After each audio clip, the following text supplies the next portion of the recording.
Alors, pour la première recette, vous allez avoir besoin de 300 g de riz à sushi que vous allez d'abord venir laver 2 fois à l'eau claire, puis laisser reposer dans de l'eau pendant 30 minutes.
Du coup maintenant je vais venir utiliser le vinaigre de riz. Donc en fait à l'arrière il y a écrit comment l'utiliser parce que j'étais en train de me dire mais j'ai pas vu dans ma recette où est-ce qu'il fallait que je mette ce truc. Donc en fait il faut mélanger dans un bol 75 ml de vinaigre de riz. Mais moi je vais pas avoir besoin d'autant, j'ai besoin que de 3 centilitres je crois. Combien j'ai besoin ? Non, 4 centilitres. 10 g de sel et 45 g de sucre jusqu'à dissolution totale du sucre. Donc en fait c'est clairement ce que j'ai là, donc de l'eau, du sel fin, du sucre en poudre et du vinaigre de riz. Et ensuite il va falloir mélanger cette préparation au riz à sushi préalablement cuit. On va présumer que ça, donc une cuillère à café, ça fait 4 centilitres parce que j'en ai pas la moindre idée. J'ai peur, comment ça s'ouvre? Je déteste ouvrir ce genre de choses, j'ai toujours peur que ça me gicle à la tronche. J'aurais pas l'air fut-fut. Oh, il y a encore un autre truc, voilà, protection des trucs de... Ah, ça fait mal. Ah, mon doigt.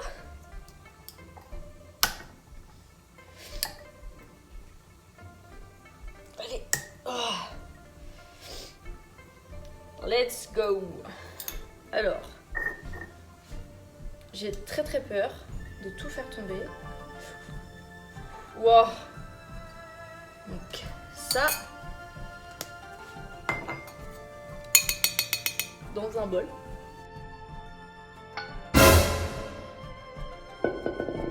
Et on va présumer que 15 grammes ça équivaut à ça parce que j'en ai pas la moindre idée.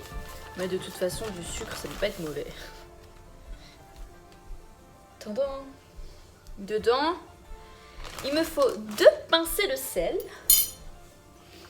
Donc, on va faire comme ça. Hein.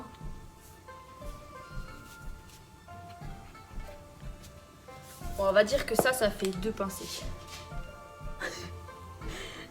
Ça se trouve, il y a des gens, ils me regardent, ils sont cuisiniers, ils sont en train de se dire, mais n'importe quoi, celle-là, elle dit n'importe quoi.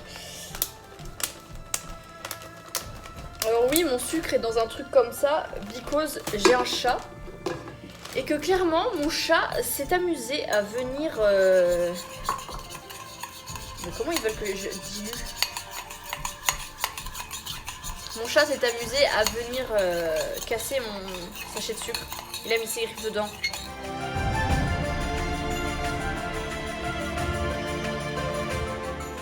Une fois que le riz est en train de cuire, vous allez venir cuire votre viande hachée. Donc moi, je n'avais pas de viande hachée, j'avais que un steak de viande hachée.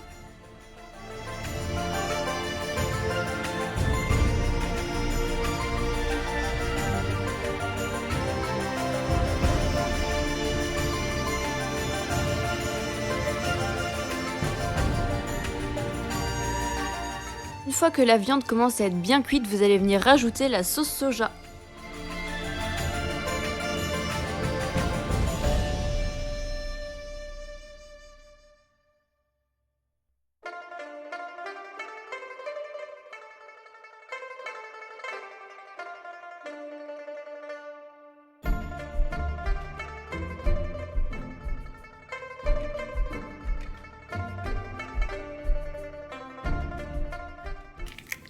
Rien de bien compliqué dans le fait de casser des œufs et de les battre en omelette.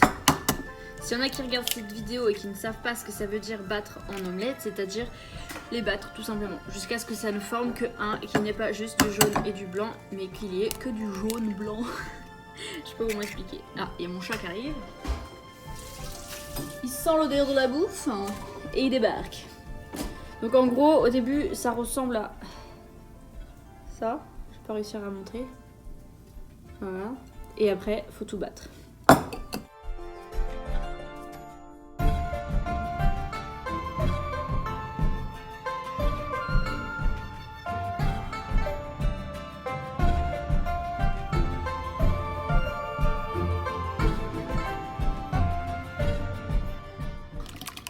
Hop, et à la fin, ça ressemble à ça. Donc juste du jaune en fait, tout simplement. Une fois que mon riz est cuit, je viens l'égoutter avec mon égouttoir et j'appuie dessus pour bien faire disparaître toute l'eau qu'il peut y avoir à l'intérieur.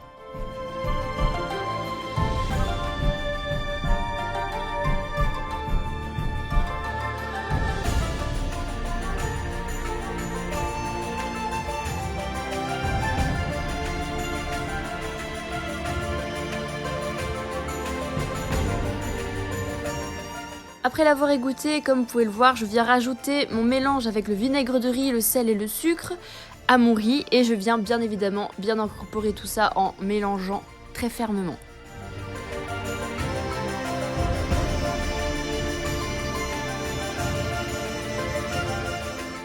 Après ça, il faut venir faire refroidir le riz et moi j'ai préféré le mettre dans un plat pour être sûr que ça refroidisse bien.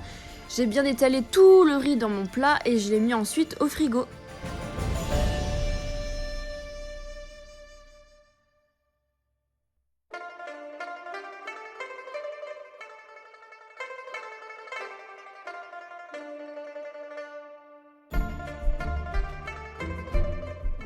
Après vient la partie la plus délicate pour ma part, venir faire l'omelette parce que je suis très nulle à faire des omelettes.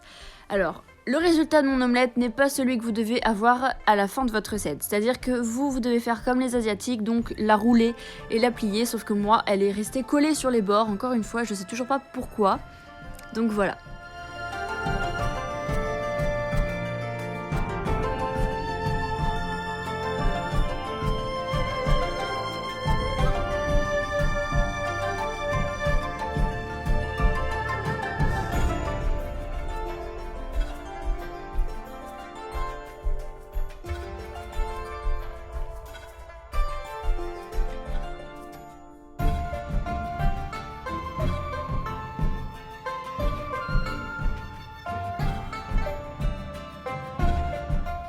Je ne l'ai pas montré, mais vous devez aussi venir faire cuire 2 saucisses de Strasbourg.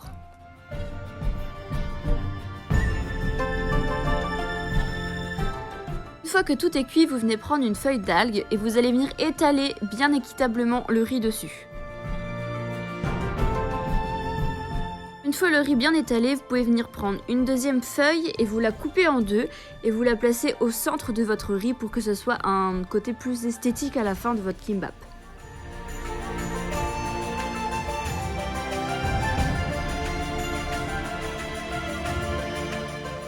Après avoir placé la deuxième feuille d'algue, vous allez pouvoir venir disposer tous vos ingrédients comme vous le souhaitez à votre guise.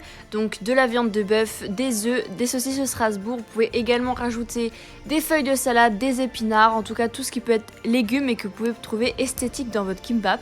Jusque moi, mon compagnon n'aime pas les légumes.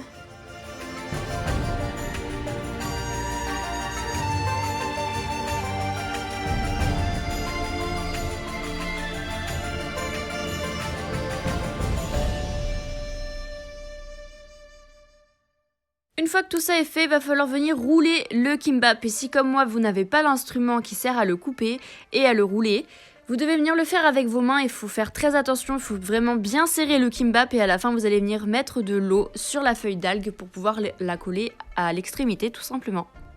Et voilà ce que ça donne une fois fini. Après, il faut juste couper tout ça en petites rondelles.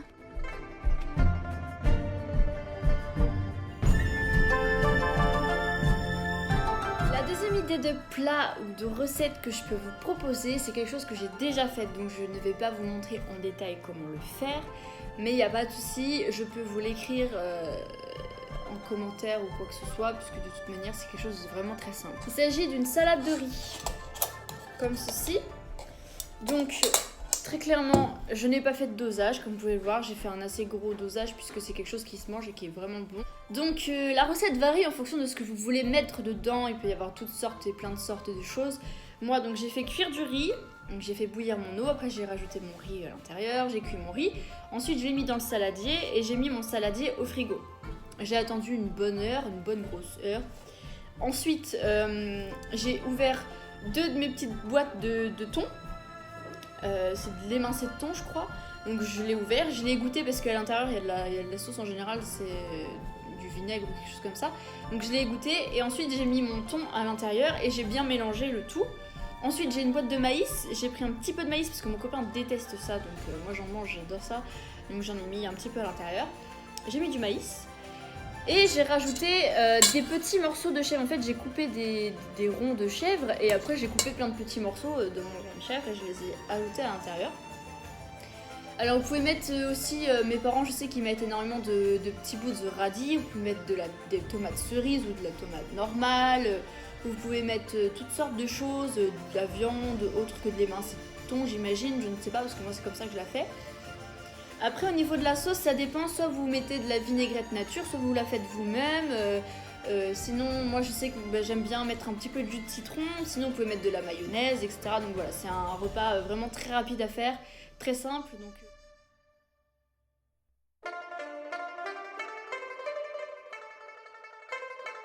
Pour cette troisième recette, vous allez avoir besoin de patates douces comme bon vous semble. Moi j'en ai pris 2 pour les frites de mon copain.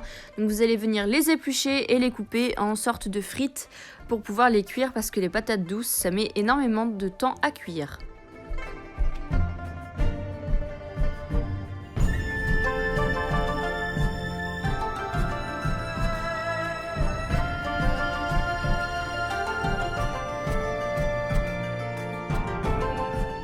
Faire attention à bien remuer les patates douces parce que sinon elles vont rester collées au fond de la poêle et elles vont pas cuire équitablement dans la poêle.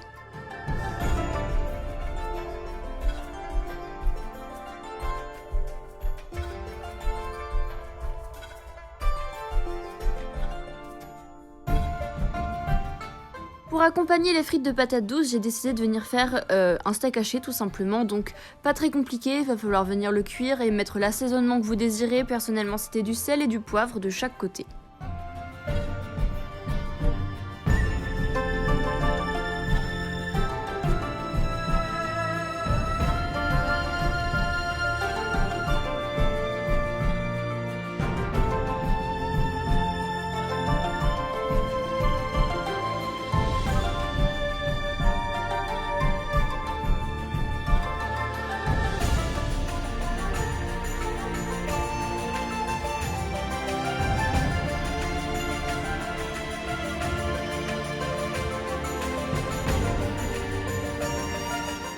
Et j'ai ajouté 2 petits cookies que je suis venue casser pour pouvoir bien les ranger dans la lunchbox pour terminer cette recette tout simplement.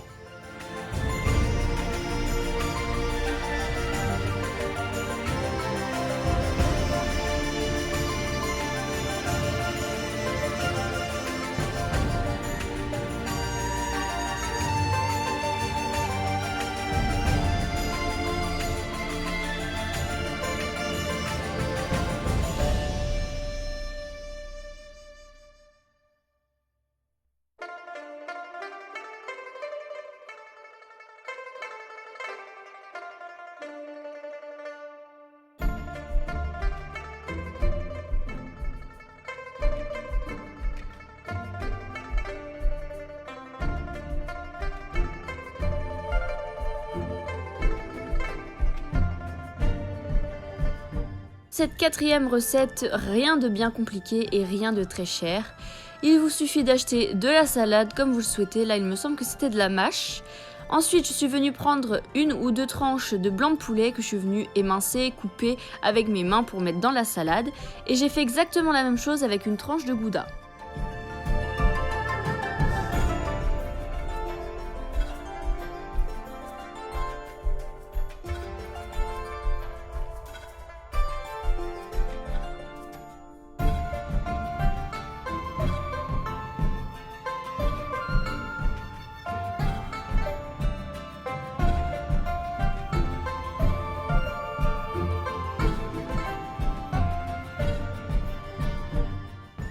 Ensuite, je suis venue mettre des petits dés de fromage qui sont déjà assaisonnés dans du vinaigre et des herbes.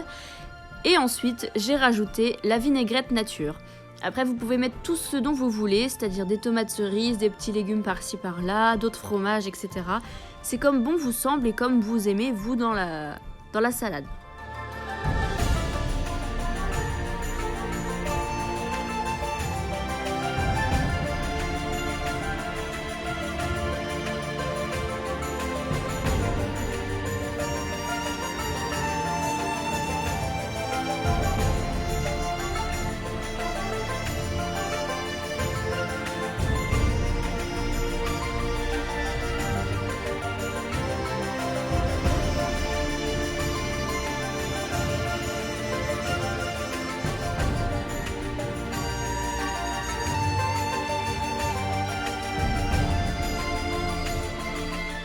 J'ai aussi rajouté des kimbap que j'avais fait quelques jours avant pour ma maman et il en restait, donc je suis venue les ajouter à la lunchbox de mon copain.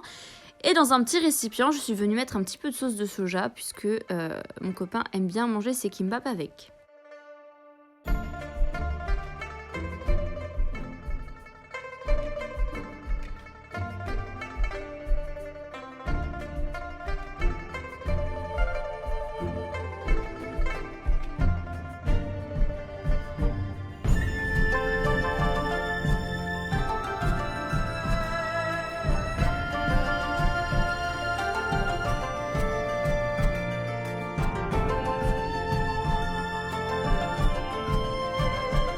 Cet après-midi-là, j'avais fait des petits cupcakes, alors je suis venue en prendre un que j'ai mis dans un petit emballage que j'avais acheté justement la veille. Et j'ai mis aussi 2 petits chocolats qui viennent de la boulangerie où je travaille, que j'ai acheté. Comme ça, mon copain n'aura pas juste un pauvre cupcake nature.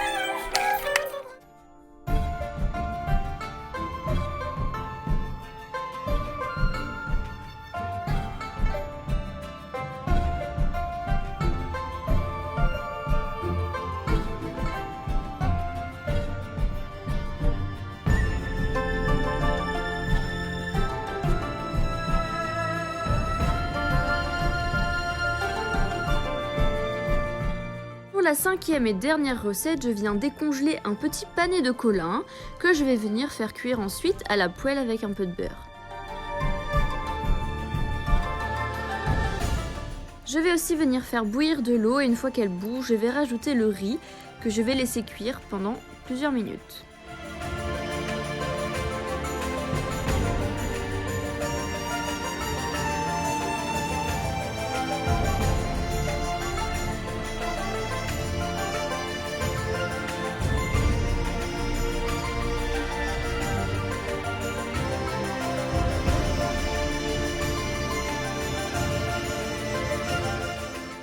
Ensuite, dans un petit récipient, je vais venir ajouter du jus de citron pour accompagner le poisson avec le riz.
Comme je n'avais pas spécialement de quoi lui faire un dessert ou une entrée, je suis venue prendre 2 tranches de boules de campagne sur lesquelles j'ai mis du tartare.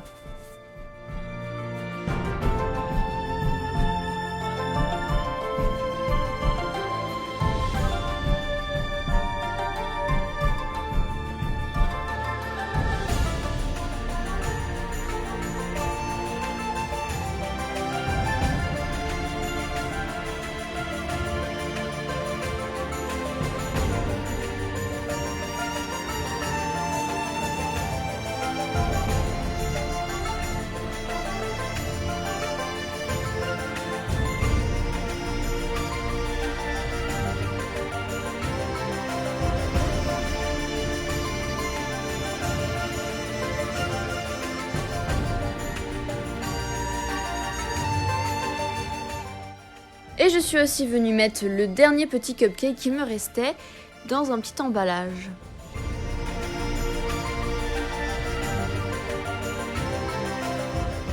Et voilà, j'espère que la vidéo vous aura plu. Toutes les recettes seront en barre d'infos. Et je vous dis à bientôt pour une prochaine vidéo.